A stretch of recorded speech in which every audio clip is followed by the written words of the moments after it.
Итак, в прошлом выпуске мы затронули тему мифического левого разворота капитализма. Да, конечно, все эти измы многим уже набили оскомину, но именно в этих терминах мыслят те, кто планирует и старается реализовать глобальные процессы на планете. Поэтому и нам полезно в них разбираться. В этой связи и будем рассматривать нашего нового персонажа. Несколько десятилетий назад он сформулировал такой термин – «централизованная глобальная распределительная экономика». А еще этот же персонаж сказал в 2010 году: «Для того, чтобы установить новый порядок в мире, нам нужна серьезная пандемия». Ну и вот еще одна его красноречивая цитата. «Маркс подарил нам идею мирового правительства, но только реализует ее не пролетариат, а буржуазия. Но при этом буржуазия перестанет быть буржуазией». Итак, знакомьтесь, Жак Аттали. Масон высокого градуса, советник французских президентов, начиная с Франсуа Миттерана, идеолог глобализма, политик с ярко выраженным уклоном в сионизм, связующее звено между Елисеевским дворцом и парижскими Ротшильдами, писатель-футуролог и серый кардинал Франции. Что-то наподобие Генри Киссинджера в США. А ранее в Америке таковым был Бернард Барух, о котором у нас есть отдельный выпуск с 6 миллионами просмотров и который тоже был советником нескольких американских президентов, начиная с Вудро Вильсона. При этом и серый кардинал Жак Аттали, и многие Ротшильды, в том числе Дэвид Ротшильд, возглавивший Ротшильдс Групп, под которой находятся и лондонский, и парижский, и швейцарские банки Ротшильдов. Активные участники Бильдербергского клуба. В 1991 году, когда закончилась Холодная война и произошел распад социалистического лагеря и Советского Союза, Западу потребовался новый международный финансовый институт, который бы позволил ему быстро осваивать новое экономическое пространство. Таким институтом стал Европейский банк реконструкции и развития. Президентом банка тогда поставили никого иного, как Жака Аттали. Давайте же нанесем несколько штрихов к портрету этого персонажа, лицо которого чем-то неуловимо напоминает героя другого нашего выпуска. Жак Аттали относится к тем авторам, которые находятся на службе у мировых олигархов и периодически озвучивают планы мировой закулисы. Так что откровения этого писателя заслуживают особого внимания. Вот несколько выдержек из книги Жака Аттали, которая называется «Мировой экономический кризис». А что дальше? Основная мысль автора книги «Мировой экономический кризис» сводится к тому, что нынешний мировой кризис порожден серьезными сбоями в функционировании рыночных механизмов. Сбои обусловлены тем, что рынки стали глобальными, а управление рыночной экономикой по-прежнему осуществляется национальными государствами. Между демократией и рынком есть серьезное противоречие.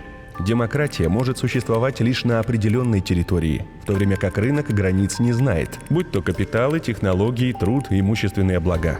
Всемирной демократии сегодня не существует, да и практически ни в одной области нет даже единого правового пространства. Но широко распространены глобальные рынки, в том числе финансовые. Они быстро эволюционируют и развиваются вне пределов государств и национальностей, минуя любые ограничения, правят повсюду. Какие два выхода из такой ситуации можно логически выделить? Первое – вернуться к протекционизму и таким образом провести демонтаж мировых рынков. Второе – срочно заняться созданием мирового правительства, которое бы навело порядок на мировых рынках. Для Жака Аттали и его хозяев первый вариант – это явный регресс человечества. По его мнению, если человечество желает прогресса и демократии, то надо выбирать второй вариант. Убедить в этом читателя не так-то просто, поэтому Жак Аттали, как тонкий психолог, активно использует антикапиталистическую риторику. Вот примеры таких критических замечаний, на которые, кстати, редко решаются наши профессиональные экономисты. Банки становятся менее прозрачными, сохраняя у себя большую часть прибыли, которую они получают за чужие деньги. Сегодня либеральная идеология на службе ничтожного меньшинства. Молодые специалисты все чаще идут в недвижимость, банки, страховые компании, а труд ученых и инженеров обесценивается.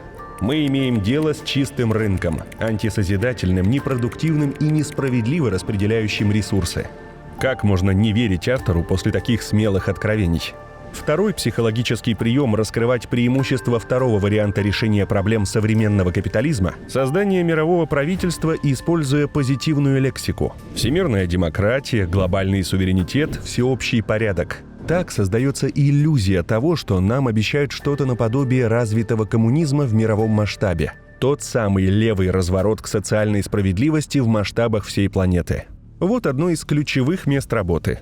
Чтобы обеспечить равновесие рынка и демократии, важнейшее условие гармоничного развития в планетарном масштабе, необходимо создать инструменты для реализации принципов глобального суверенитета. Парламент, правительство, приложение к Всемирной декларации прав человека, воплощение в жизнь решения Международной организации труда в области трудового права, Центральный банк, общую валюту, планетарная система налогообложения, полицию и юстицию, общеевропейский минимальный доход и рейтинговые агентства, всеобъемлющий контроль за финансовыми рынками.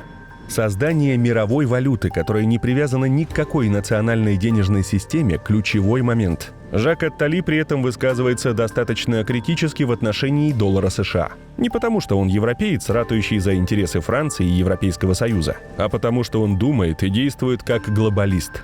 Американская валюта превратилась в тормоз на пути движения к новому мировому порядку. В результате МВФ должен задуматься над созданием мировой валюты по образцу банкира Кейнса или денежной единицы, включающей в себя доллар, иену и евро. В один прекрасный день они должны прийти на смену доллару, падение которого неизбежно. Без нее неминуем возврат к протекционизму. Единая валюта важна еще и по другой причине, можно сказать, по причине идеологической или даже религиозной. Здесь уместно привести цитаты из другой книги того же Аттали, которая называется «Евреи, мир и деньги». Прежде всего, Аттали с гордостью сообщает, что евреи дали миру две самые важные вещи – единого Бога и деньги. Европейский народ сделал деньги уникальным и универсальным инструментом обмена, точно так же, как он сделал своего Бога уникальным и универсальным инструментом превосходства. Автор полагает, что предписания, касающиеся поведения евреев в мире денег, которые содержатся в Талмуде, порождены не какой-то высшей силой, а привычками и характером тех людей, которые составляли Талмуд. Авторы Талмуда сами были в большинстве торговцами, экспертами по экономике. Любые отношения купли-продажи, а также стремление к богатству, по мнению автора, вполне естественны, так как благословлены Богом. Исав и Иаков подтверждают необходимость обогащения для того, чтобы нравиться Богу. Бог благословляет богатство Иакова и разрешает ему купить право первородства у его брата Исава. Это доказательство, что все имеет материальную цену, даже в виде чечевичной похлебки. Деньги, как считает Аттали, это не только инструмент купли-продажи или накопления богатства, но они также средства организации самого совершенного общественного устройства. В этом жестоком мире, управляемом с помощью силы, деньги постепенно оказываются высшей формой организации человеческих отношений, позволяющей разрешать без насилия все конфликты, включая религиозные. Деньги, будучи неким универсальным инструментом, доступным для людей любой национальности и вероисповедания, тем не менее являются в первую очередь достоянием евреев, противостоящих остальному миру. Деньги – машина, которая превращает священное в светское, освобождает от принуждения, канализирует насилие, организует солидарность, помогает противостоять требованиям неевреев, является прекрасным средством служения Богу. Интересная цитата, не правда ли? Служение евреев деньгам у Жака Аттали приравнивается к служению их Богу. Для подкрепления своей мысли о духовной пользе ростовщичества для евреев Аттали приводит цитату из рабби Якова Тама.